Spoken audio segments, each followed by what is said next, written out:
Merci d'être venu.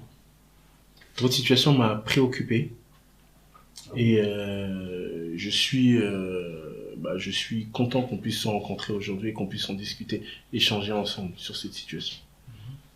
Donc, j'aimerais que toi, tu puisses parler à ta femme et que toi aussi, en l'occurrence, que vous puissiez vous parler, communiquer entre vous. Lui dire quoi, pasteur?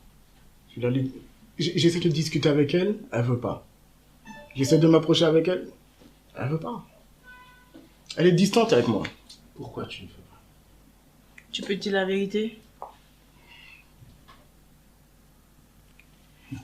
Le monsieur que vous voyez là, il dort dans le canapé. Avec ces grosses cuisses-là, il a cassé mon canapé. Il ne dort plus dans la chambre. Si je le touche comme ça, il va fuir. Regardez. Qui est distant? Mon frère, quelque chose te dérange chez ta femme? Écoute, c'est gênant, hein, ce qu'on vit là maintenant, actuellement. C'est gênant. Qu'est-ce qui est gênant dans cette situation? Vous êtes mariés depuis 2 ans. On est mariés sur les papiers. Mais vous êtes mariés, au début, il t'aime, tu l'aimes. Nous sommes mariés sur les papiers.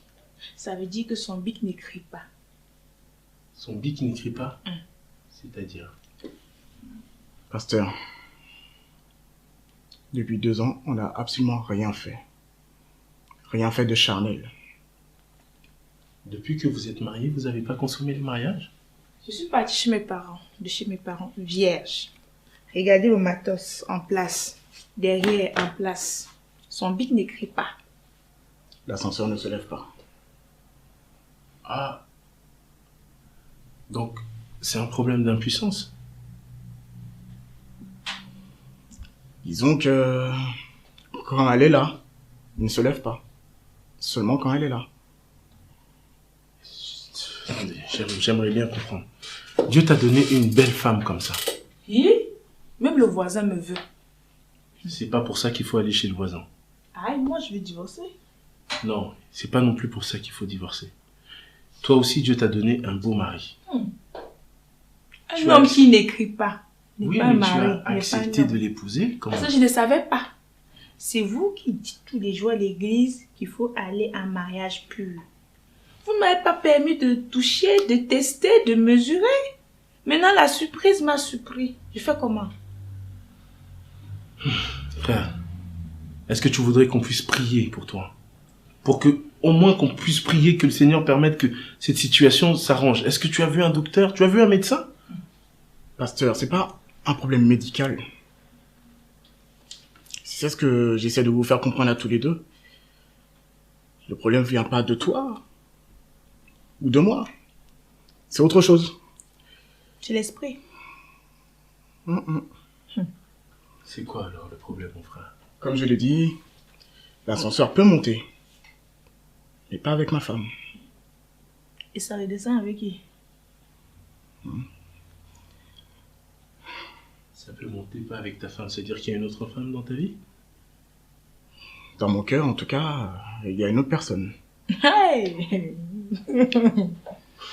Et je dirais même plus que c'est pas forcément une femme. C'est quoi cette histoire? Non, il y avait un esprit. Donc tu as les femmes de nuit. C'est pour ça que tu dors au canapé. Elles viennent te gnoxer la nuit. Je t'ai dit que c'est pas une femme. C'est qui? C'est l'esprit. Ça n'a rien d'esprit.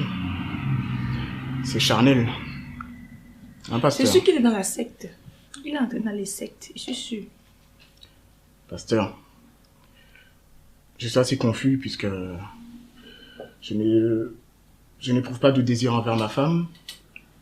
Par contre, j'éprouve beaucoup de désir envers quelqu'un d'autre.